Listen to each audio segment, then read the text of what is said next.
Hi, everybody. Gosh, I fixed the light to have it a little more bright before I began to record. Huh? What do you think? Am I starting to get it? I doubt it. Anyway, this is Sarah, Pearls of Wisdom and Food with the Keto Lifestyle.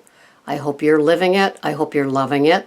And if you're not and you're still watching just because you're used to having your coffee with me, welcome still, because I try to include all of it.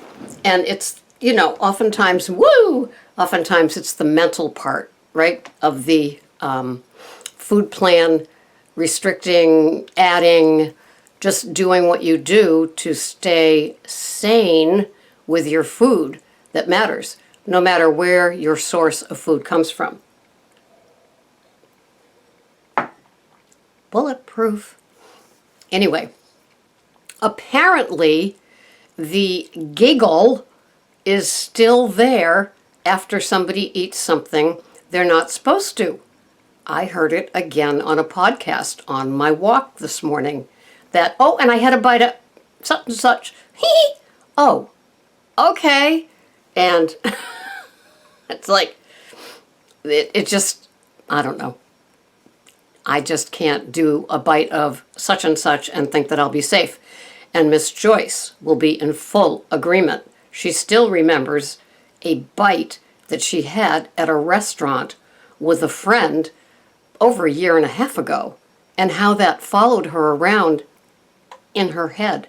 So I'm aware of that bite that people take off of somebody else's plate, off of one of those little snack things at somebody else's desk in a bowl, and the blah, blah, blah. I can't go near it. I don't want a case of the giggles, thank you very much. So I listened to 3 people that I've never listened to before.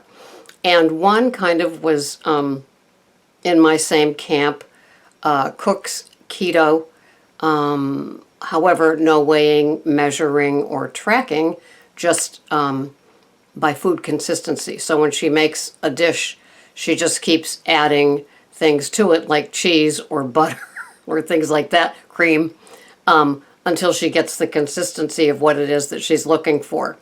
And I'm not sure about her weight loss, but yeah, she seems like a really good cook, and she's got a nice, great big kitchen. So anyway, I enjoyed that part because I wasn't bracing myself for the keto fad. And then I listened to another one that I did not subscribe to that kind of, sort of, when she feels like it, does keto, and then the rest of the time she's adding the goodies that some people add. And I'm not sure how her weight was, but it works for her. And whatever floats your boat, it's just, if I'm listening to somebody, I want to be motivated by somebody that kind of sways in the choir with me and isn't into keto-fying absolutely everything. The closest I'm coming to keto-fying is using cauliflower crumbles in place of all kinds of different starchy kind of things that I'm no longer having. And on my walk today, I'm going to try this. It's just a fluky thing. Some calabro ricotta, some cauliflower crumbles, gently sautéed. So first I'm gently sautéing some cauliflower crumbles in some bacon fat. Stop me. And then I'm adding, so that's going to be half a cup of that. I'm adding 2 ounces of the calabro ricotta that is very low carb. I think it's either 1 carb per 2 ounces, something like that. Then I'm adding chopped up yellow squash that I still have left to plump it up even more. And then on top will be some Cabot cheese habanero, Monterey Jack, or Monterey cheese, 1.5 ounces of that, and that will be a side dish to have tomorrow night with a grass-fed burger, Kobe burger from the grill. And that will be my excitement. But I thought that little cassoulet of that sounds kind of yummy. And I have both leftover cauliflower crumbles and leftover calabro ricotta. So that I get, they also have it at Stop and Shop now, and it's considerably cheaper than it was at Whole Foods when I bought it. But that being said, I was glad to find it, but it's sometimes like Vital Eggs where you don't see it every time you're there. So you just don't know. And unlike the other Amazon bargain things at Whole Foods now, that was not one of them. But I digress. Do you know the definition of insanity? If any of you were in 12-step programs, you probably have heard this along the way. For others of you, you may have just garnered some wisdom along the way from your own experience. Insanity, for a lot of us, is doing the same thing over and over and over again and expecting different results. Could that be you? Was it you? Is it still you? Insanity. How about insanity with the scale? Forget how the jeans fit. Forget how people are noticing it with you. Forget how the bathroom review in front of the full-length mirror looks. Are you still weighing yourself every single day and having a day that's just a little off because in the back of your head is, I'm a loser. I gained 0.3 pounds. Are you still playing that game? Insanity. Or are you still thinking that you can have keto-fied items in your food plan and it's not going to trigger your brain into having some junk food, keto food, CRAP? Insanity. Or are you giving keto an hour and a half, getting bored, and then switching back to a standard American diet way of eating? That's insanity too. Some people do it. Some people are successful. This isn't knocking the people that found some relief in switching up their programs. But if you're impatient with what you're doing and not giving your body a chance with keto, that's insane. You know why? Because for so many of us that have found nothing but success and contentment with it, we stuck with it. We stuck through the stalls. We stuck through the frustration of the same foods over and over again. We stuck through trying to do things. Some people do gimmicky things with the keto, and they have fabulous luck, like the egg fast. I never did it. I don't want to. I like my food. I like my consistent every day. I have an intermittent fasting, fat fasting window, and then I have a few hours of feasting with my 2 substantial meals. That just works for me. And at 67, I must say that satiation with food and contentment in my swirly girl head is what makes me feel the best. Makes that cloud of insanity go away. I don't want it. It never worked for me. Insane moments where I'm like struggling to just do something different just to get out of that insane hamster wheel has never worked for me. It works temporarily because I'm working on getting rid of that insane moment and buying into yet another one.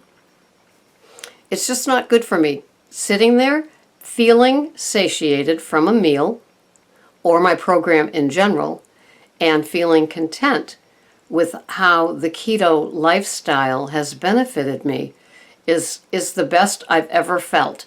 In fact, it's hard to remember. I'm starting to block out the yucky tummy stuff, sleepless nights, the constipation, the chronic irritability with people. That hangry feeling, are you familiar with hangry? I don't seem to have that with the keto. I get hungry leading up to my noon kickoff for my first meal. I will tell you that. But boy, am I productive before that. Vacuuming, dusting, laundry, errands, cleaning up the cat areas. You know, I do a great job right before noon. And then I kind of guilty pleasure my afternoon. That's when I can do administrative things, being a landlord or helping out Greg with his business, planning the dinners, putting in recipes in my chronometer. There's a wonderful way that I can fill my afternoon with things, watching podcasts of a lot of peers on my YouTube. And if you've noticed, if you have Comcast, it's had Netflix as an app, and now it has YouTube too, and it comes in much more reliably as an app on my Infinity setup, cable contraption, whatever you want to call it. So I can get tons and tons of nice podcasts. Unfortunately, sometimes it's hard to find the person. You can't comment, things like that. But if you're just interested in watching, in doing some binge watching of certain people, and yesterday's was a little of Scott the truck driver, and Dr. Vong, the surgery sleeve doctor, who's a great motivational speaker for all people with all kinds of weight issues. If you've never tuned into him, he's not everybody's cup of tea because he deals with reality.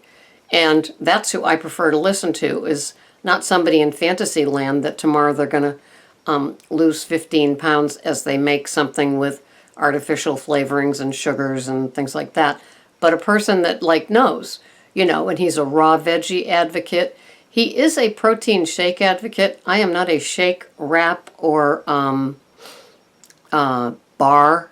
To me, any bar is a cookie with a wig on it. I don't care how many net carbs it has and how it sustains you. If it works for you, good. But I am not into that. I'm into real food, and I have no apologies about that. If those things work for you, I'm happy. But I'm happy for you. But yeah, it just, I've been there, done that, and I have so many T-shirts that I would never wear anymore because I've learned the hard way. I've picked my hearts plenty of times, and stuck with them for a long time. Stuck on stubborn, stuck on stupid, stuck in places with all the justifications, and I don't want to do that anymore. I like the slow, gentle serenity of contentment up here and satiation from my foods. And that's how I'm leaving this podcast today, because contentment and satiation, well, those aren't the goals that I started off with. I wanted to be super skinny, and I wanted to weigh a certain number, because it's like the number is on your head in permanent magic marker, and it's like people will go, oh, you weigh that? That's great. No, instead it's in our head. And so I have incredible respect and humility for the science of straight, disciplined, structured keto. So part emotion, part science, and part just doing the do. Chopping wood and carrying water. I'm telling you, at 67, it's the only way I want to go. Thanks so much for watching. Please subscribe and comment below, even if you don't care for me. I still want to hear from you.